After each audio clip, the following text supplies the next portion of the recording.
ये चुनाव की जो पूरी प्रक्रिया हुई, क्योंकि हम उत्तर प्रदेश में भी देख चुके हैं कि किस तरह से सुरक्षा बलों का कहर रहता है चुनाव के समय, और किस तरह से एक तरह से डर का माहौल क्रिएट किया जाता है और कार्यकर्ताओं को धमकाया जाता है कि वो बूथ तक ना जाएं, अपना बस्ता ना लगा पाएं, या जो हमारे बूथ एजेंट्स होते हैं जिनको अंदर रहना होता है बूथ अध्यक्ष लोगों को वोट डलाने के लिए, तो उनको भी बाहर कर दिया जाता है बूथ से।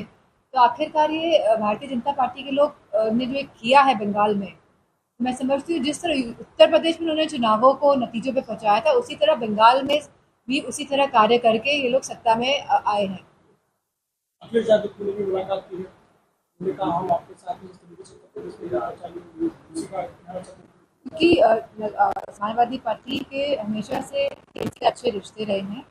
और वहाँ जाके जो प्रेस कॉन्फ्रेंस हुई है उसमें कहा गया है कि हम चाहते हैं कि काउंटिंग वाले दिन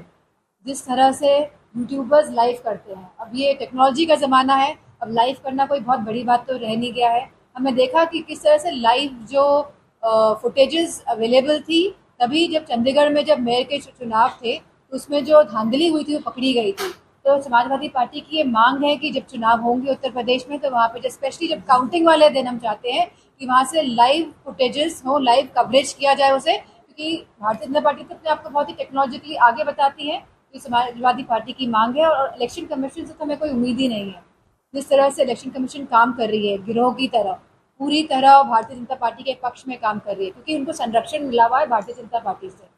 समाजवादी पार्टी डेलीगेशन में जिलाधिकारी महोदय ने शिकायत की है कि लोहिया जी की मूर्ति पर आपत्तिजनक चीज डाली हुई, जिसकी वजह से कहाँ पे डाली?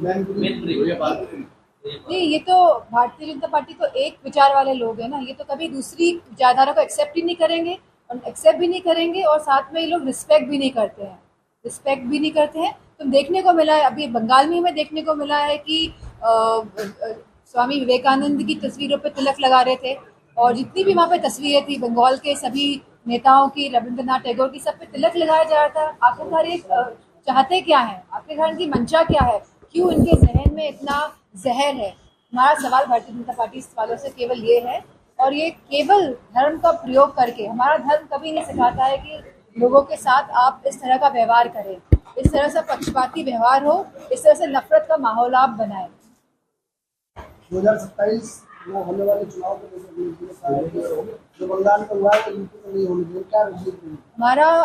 हमने जो कहा है कि हम पीडीए के साथ चलेंगे, पिछड़ा, दलित, अल्पसंख्यक, हमारी आधी आबादी में आज महिलाओं की स्थिति उत्तर प्रदेश में क्या है? लगातार रेप के इंसिडेंट्स जो देखने को मिले हैं, चाहे वो गाजीपुर हो, प्रतापगढ़ हो,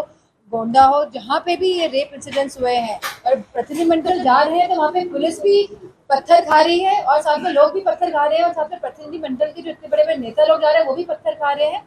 और लोगों को परेशान किया जा रहा है पुलिस के द्वारा, और पुलिस खुद पत्थर भी खा रही है। और उत्तराखंड की जो अब तस्वीरें सामने आ रही है, जहाँ चंपावत में जो इतनी बड़ी घटना हुई 16 साल की बिटिया के साथ, जहाँ पे भारतीय जनता पार्टी के नेता लोग सारे इन्वॉल्व थे, यहाँ पे अंकिता भंडारी वाले केस में जहाँ बुलडोजर से पूरा रिजॉर्ट बना दिया गया सबूत मिटाने के लिए, आज तक उस बेटी को इंसाफ नहीं मिल पाएगी। भारतीय जनता पार्टी की सरकार जहाँ जहाँ जिन जिन राज्यों में है,